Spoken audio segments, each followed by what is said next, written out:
Infiniti has done a good job of producing stylish and powerful performance cars, much in the same way that BMW does, but they do it with an eye on the bottom line. So if you want a stylish, luxurious, and sporty car, and you don't want to spend a ton of money, Infiniti can provide one for you for thousands less than a similarly equipped BMW.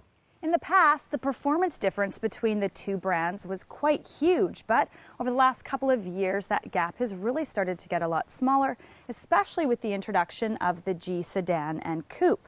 So now, to round out the G line, Infiniti has introduced the all-new G37 convertible with good looks, lots of power, and a starting price that's much lower than a lot of the competition.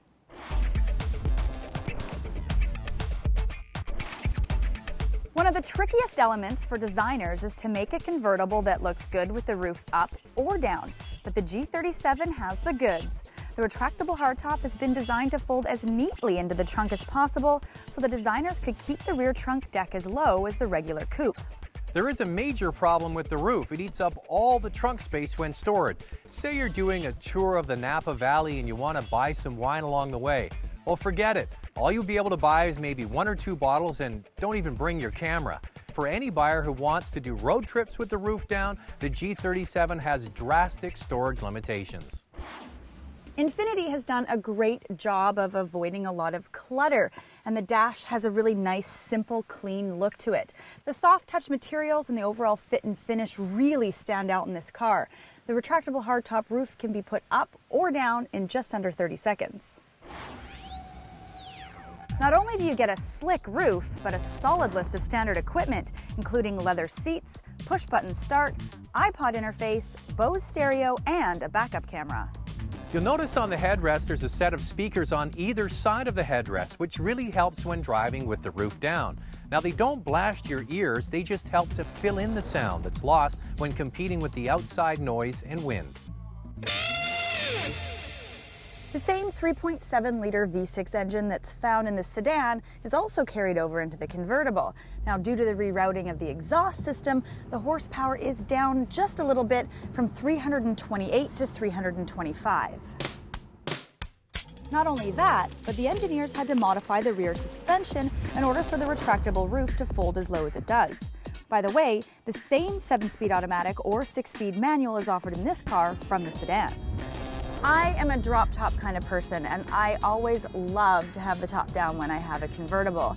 And the great thing with the retractable hardtop, it's got extra insulation, so not only is it quieter on the inside when the top is up, you put on a pair of good winter tires, you've got extra insulation, it's actually a little bit warmer in the winter, so you can enjoy it all year round. I was really impressed with the G37 sedan and equally impressed with this convertible. Even with the top up, there's great outward visibility, and I didn't notice that there was any blind spots. Infiniti has decided to make all of their convertibles sports models, which could prove to be a bit of a double-edged sword. On the one hand, the type of buyer who is looking for a performance car will be thrilled that they get a sports suspension, sports steering, and 19-inch wheels. But for many drivers, the choppiness of the ride might just put them off. That, along with the fact that the 6-speed manual transmission isn't as sporty as you might expect. The 7-speed paddle shifter automatic transmission actually makes the car feel more lively, because it always seems to have the revs in the exact right position to get the most out of the engine. Plus, the manual shift operation isn't that smooth. When I first got the G37 convertible, I thought, I'm going to love this car. But in this convertible execution, I think it falls short a little bit. First, I mentioned it's the sport suspension. It's a little bit twitchy and jumpy in the corners. It's probably because they had to reconfigure the rear suspension to make it work in convertible form.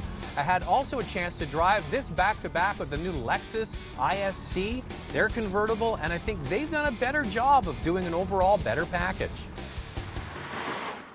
Well, Zach, the current champion in this class is the BMW 3 Series convertible with really good looks and powerful engines. So Zach, who do you think's top dog? Well, I still think the 335 convertible from BMW is still the top dog. However, this Infiniti definitely has a compelling package. What do I like about it? First, it's drop dead gorgeous. It looks much better than the coupe version, I think, with the wider stance, especially over the back. I also like the beautiful 7-speed automatic transmission, a wonderfully powerful standard engine, a refined interior, and it just all comes together in a good package. Now, on the downside, the manual transmission I wouldn't get. I don't think it really works that well with the car in comparison. I had a chance to drive them both back to back. The 7-speed automatic makes it a much better car. Also, this is a sports car with a sports suspension, big tires, and it has a choppy ride and feel to it. It can bounce a little bit over bumps, it can be twitchy in the corners, and it isn't a relaxing car to drive. And the most obvious thing is the lack of cargo space. Like, who are we kidding here? So what do you think about it? Well, Zach, the styling on this car is definitely what stands out the most for me. I love the exterior styling. It looks really sexy. And on the inside, they've done an absolutely fantastic job of making it look really classy, simple, sophisticated. And with the hard top up, the inside is actually fairly quiet for a convertible, and there's just enough power in the engine for me. On the downside, the driver's seat sits a little bit high for my liking, and I agree with Zach. The lack of cargo space in that trunk it's a huge turnoff for me. It would be one of the reasons why I probably wouldn't buy this car. It could be a deal breaker for many people. Now, the thing is, at the beginning we mentioned that Infiniti has done it again. They brought out a car with lots of standard equipment. It's less expensive than the competition, but because of the ride and the lack of storage space, you might not get what you pay for. Want more? Go to drivingtelevision.com and learn about Infiniti's new headrest speaker system.